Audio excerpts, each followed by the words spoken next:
Friend, स्वागत है आज के ब्लॉग में। देखता है पढ़ता नहीं है, इसका नंबर 0/सन्नाटा आता है परीक्षा में।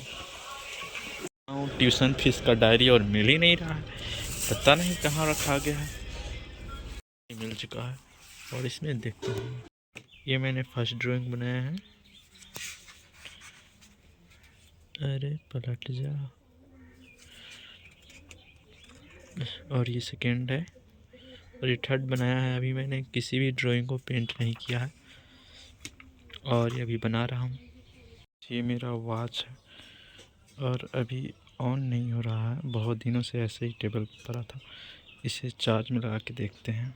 देखिएगा, चार्ज में लगाने पे ये खुल गया है और ऑन भी हो गया।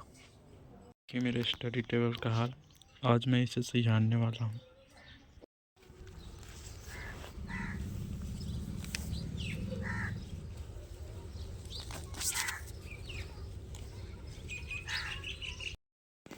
चंटो का कदी चोरी कैले है रे?